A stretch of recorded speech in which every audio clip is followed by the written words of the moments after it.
Okay, so it is 11:30. I hope you had a short but efficient break. We will start again with the second part of the morning session. So we still have this morning 3 presenters to give the floor to. And we will now give the floor to Ruben de Bruyker from Bekaert. He's the new business development manager at Bekaert. He has a PhD in chemical engineering and 5 years of experience in developing and validating what he will be talking about, which are the metallic porous transport layers for water electrolyzers. So Ruben, the floor is yours, and thank you for making the time this morning. Thanks. Hello, everyone. Do you see my screen? Yes. Okay, excellent.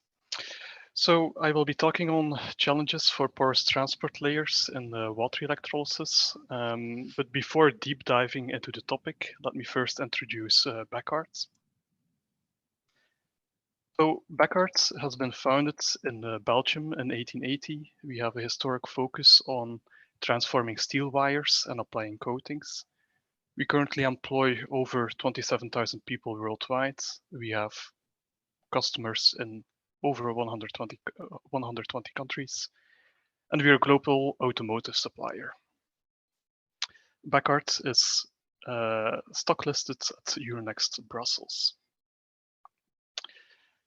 Bekaert has a very wide product portfolio that is derived from its competencies as a steel wire maker and a coater.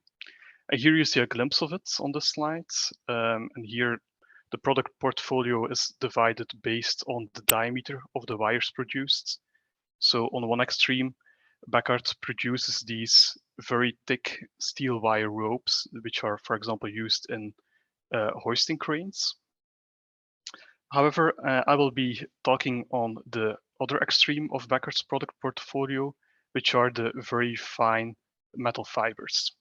And metal fibers, Bekaert defines these as fibers having a diameter between 1 and 80 micrometer. Historically, these metal fibers have been used in car seat heating, but also in various filtration applications.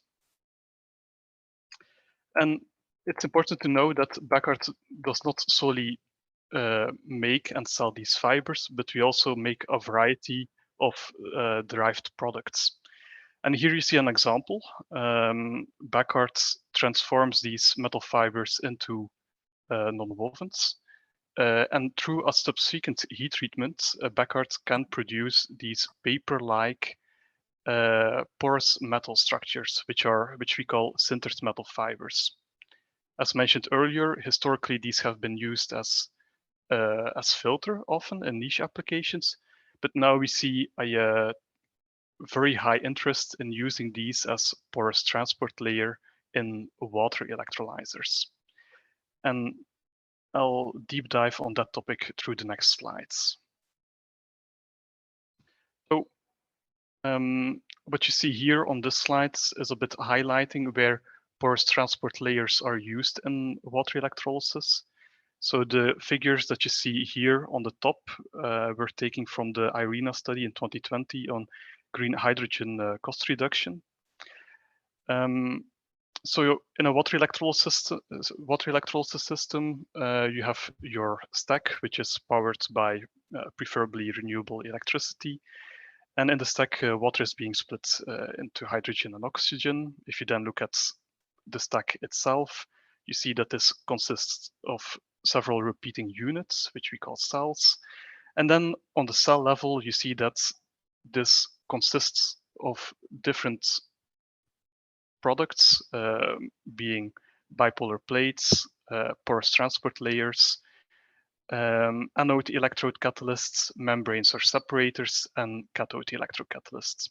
And what you see here is a depiction of a PEM water electrolysis cell. So Bekaert is a producer of one of these components, being the porous transport layer.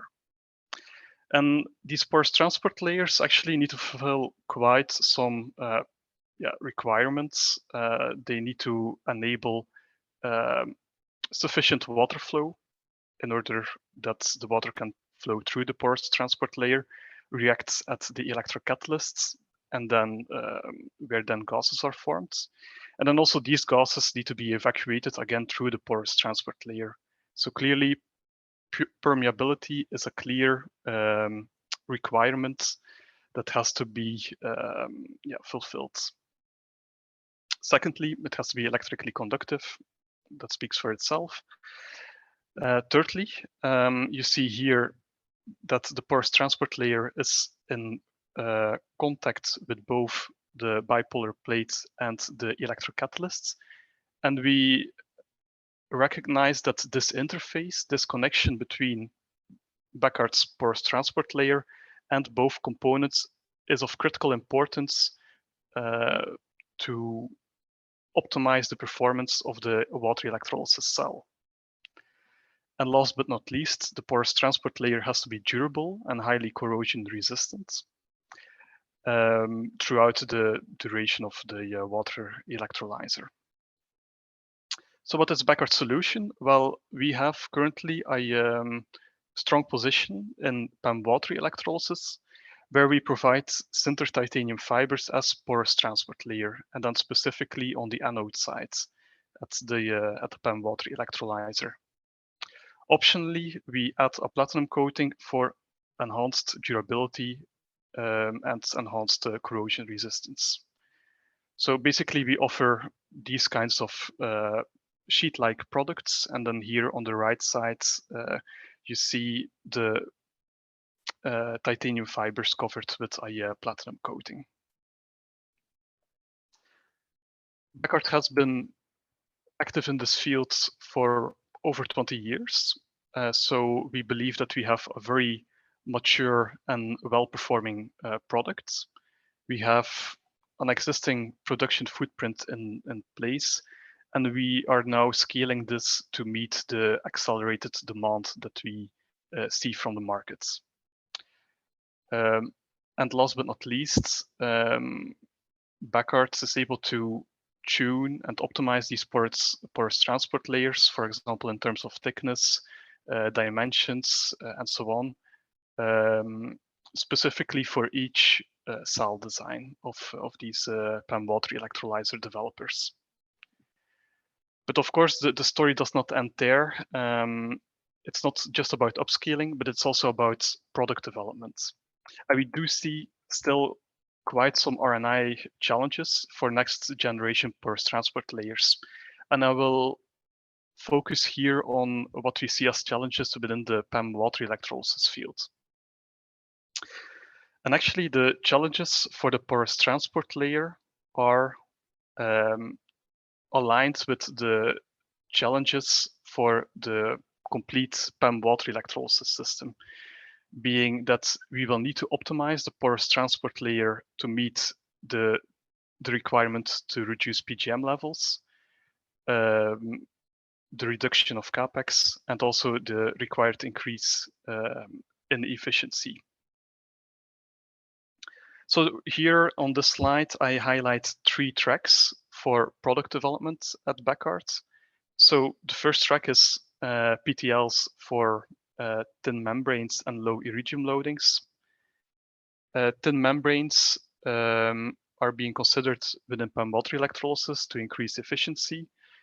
And Bekaert believes that its porous transport layer can act as a proper support for these thin membranes as the products are in contact with each other, and hence meeting the problem of the increased fragility of thin membranes. Secondly, with respect to low iridium loadings, we notice that there's still a need for a good electrical connection between the porous transport layer and the electrocatalysts, and this becomes more challenging if the iridium loading reduces. So hence, for this development track, we're actively looking into increasing the fineness of our porous transport layer, which is in contact with the catalyst-coated membrane.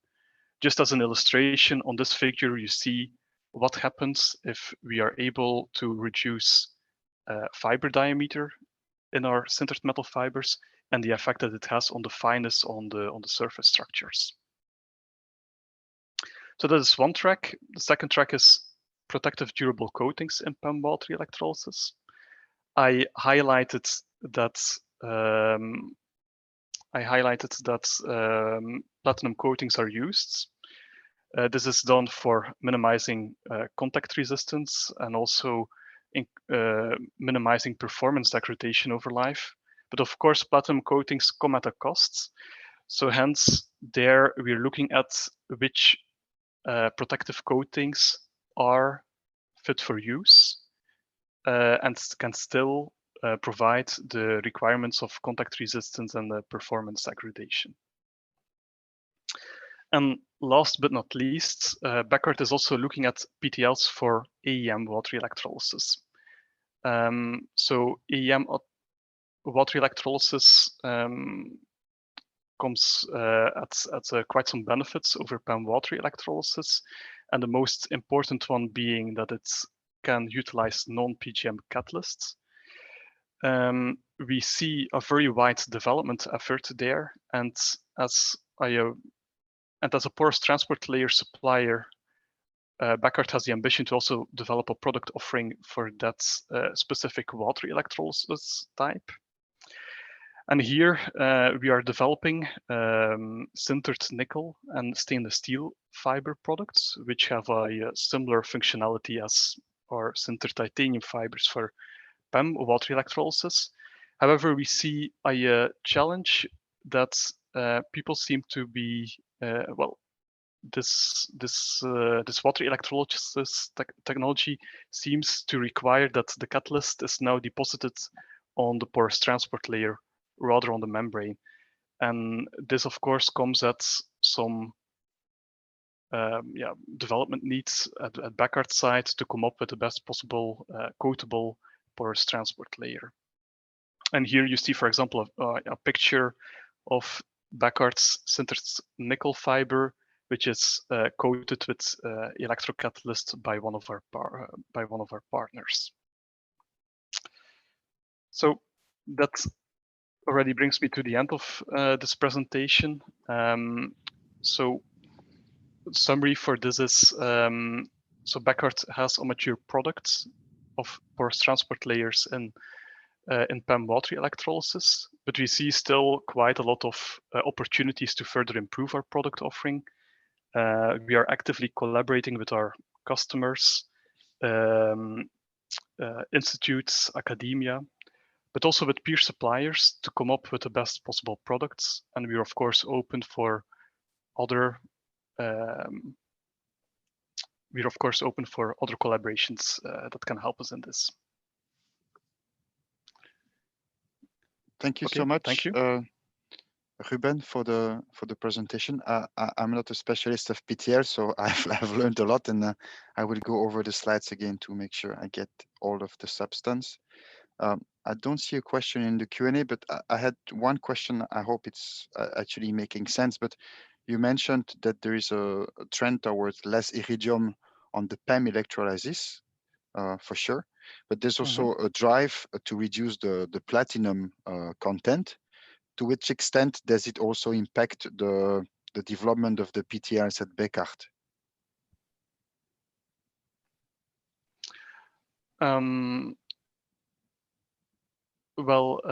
For the iridium, so our product is being used on the anode side of PEM water electrolyzers. So our product is directly contacting this iridium electrocatalyst.